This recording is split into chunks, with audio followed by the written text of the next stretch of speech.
A gente vai acabar sendo redundante nesse vídeo em afirmar novamente o que todo mundo espera, né? O novo filme de Paul Thomas Anderson é um espetáculo. A gente pode comparar com o Scorsese tranquilamente. Hoje, com 55 anos de idade, a filmografia de Paul Thomas Anderson se equipara com a filmografia de Scorsese quando tinha a mesma idade. Se eu não me engano, com 55, o Scorsese estava fazendo Kundun em 97, 96. Então a única coisa, se a gente fosse muito sistemático, era dizer que se tem alguma coisa que falta na filmografia de Paul Thomas Anderson para equivaler a de Scorsese, é ter algum épico ali no estilo Kundun e Última Tentação de Cristo. Aqueles filmes gigantescos que envolvem milhares de figurantes, enfim. O que o Chazelle fez com Babel, né? Mas, em geral, os dois diretores têm algumas coisas em comum. Eles tratam a violência e a brutalidade de forma cômica. A gente tem uma variação muito grande de gêneros. Quer dizer, o Scorsese, ele fez o Toro Indomável, ele também dirigiu documentário, ele também dirigiu épico, romance. A mesma coisa com o Paul Thomas Anderson e principalmente criar personagens icônicos da cultura pop. A gente pode dizer hoje com certeza que o personagem do DiCaprio desse filme vai ser um ícone. Vai ser um ícone que a gente vai ver gente fantasiada por aí. Ele é uma mistura de Big Lebowski com o John Cassavetes lá no Mickey Nicky. Os dois personagens, né, tanto do Cassavetes quanto do DiCaprio, são personagens que parece que levou um choque. Parece que está o tempo todo com muita energia, um papel muito cansativo, muito físico. E o DiCaprio, como sempre, extremamente carismático, né? A sua dupla com o Benicio del Toro é extremamente carismático.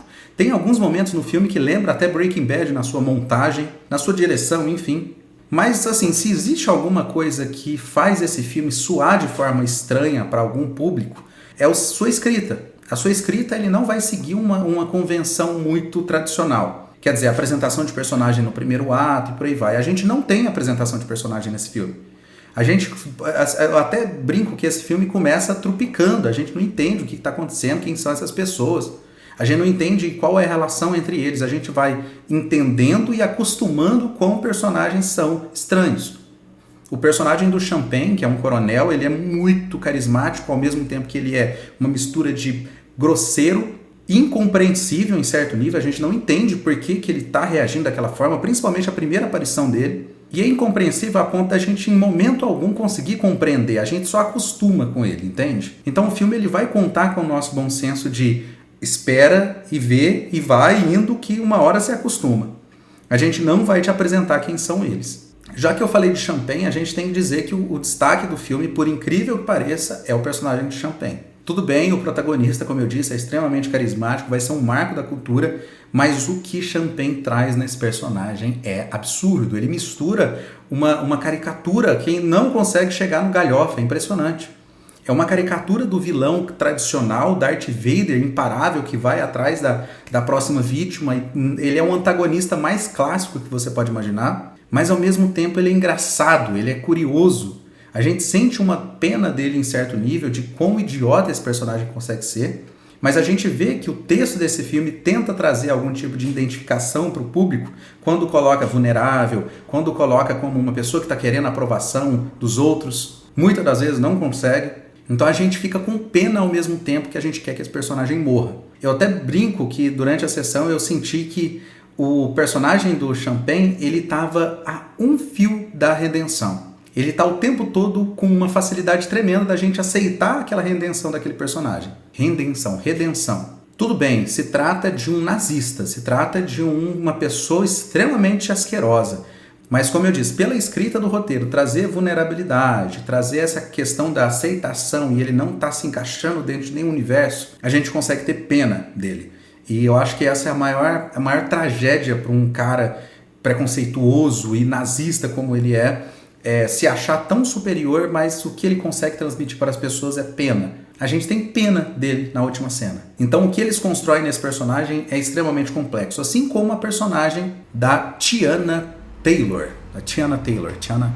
E ela traz uma personagem que fala muito sobre o que o diretor e o que o roteirista, que é o mesmo no caso, pensa sobre as revoluções, os revolucionários, as guerras armadas, a guerrilha. Não à toa o Benicio del Toro está nesse filme, né? O Che Guevara. O que ele acredita sobre isso está muito impresso nesse filme. Não é uma crítica direta à guerrilha. A gente entende a razão pela qual a guerrilha existe. E essa é a grande ideia do título, né? Uma batalha após a outra. Porque existem personagens como o DiCaprio que entra dentro da guerrilha e dentro da revolução por livre e espontânea vontade. A gente não acredita que o personagem do DiCaprio entra dentro desse grupo de revolução porque ele precisa, mas é porque o seu ideal levou ele àquilo, diferente da sua filha, que de forma até obrigatória ela tem que aprender a atirar, tem que aprender a se defender, porque ela já está inserida num ambiente que, se ela não fizer isso, ela não vive. Basicamente isso, se ela não fizer isso, ela morre.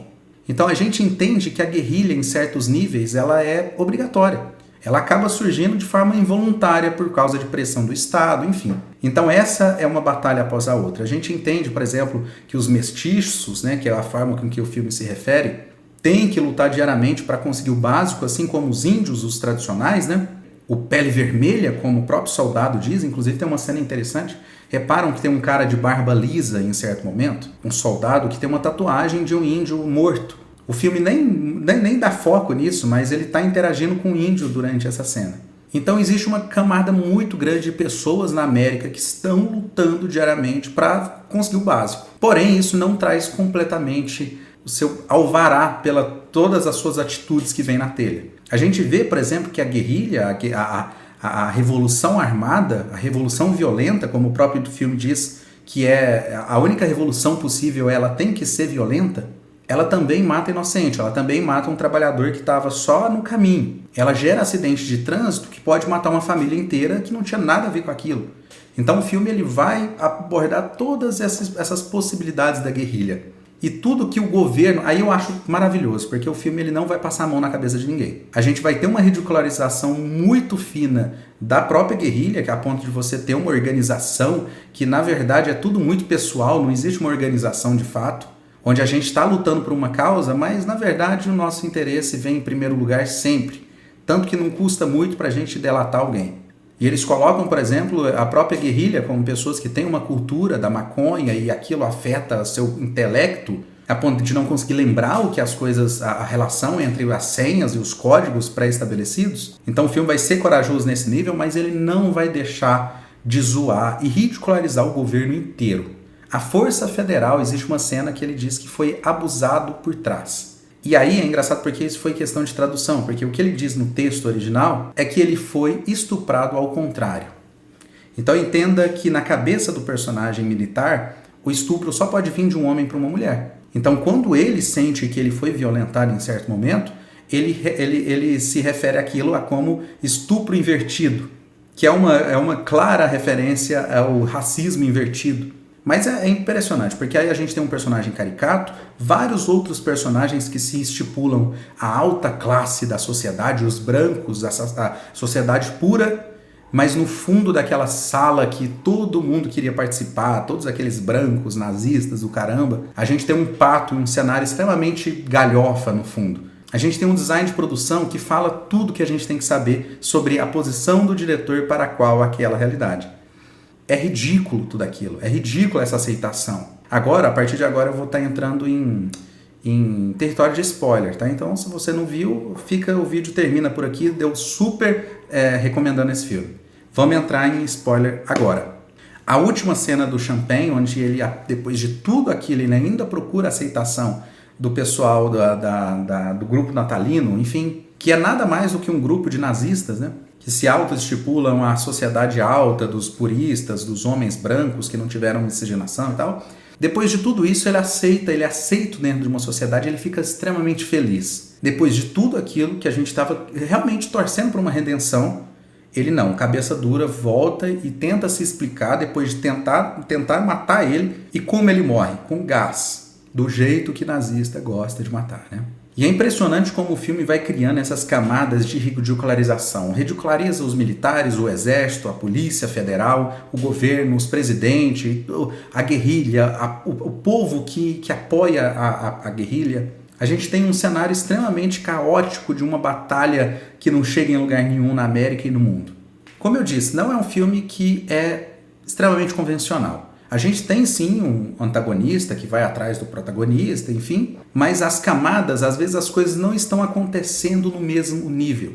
Esse personagem tá atrás desse, mas não necessariamente esse cara tá onde esse aqui tá procurando. E a gente já sabe disso e sabe o quão inútil tá sendo essa caçada aqui.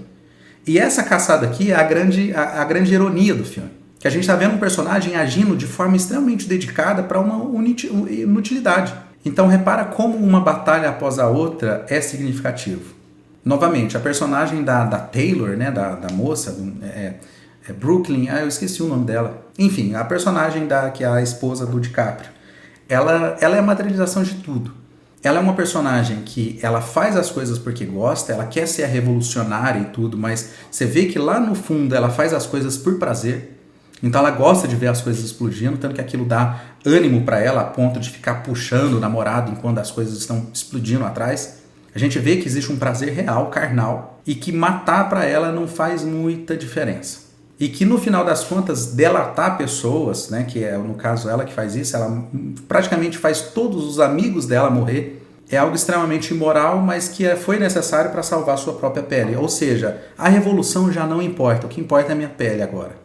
Então é um filme que vai apontar para todos os lados da revolução, ou seja, quem está de um lado, quem está do outro, quem está no centro, quem está nas bordas, e vai de forma, no melhor sentido da palavra, tá, ridicularizar todos.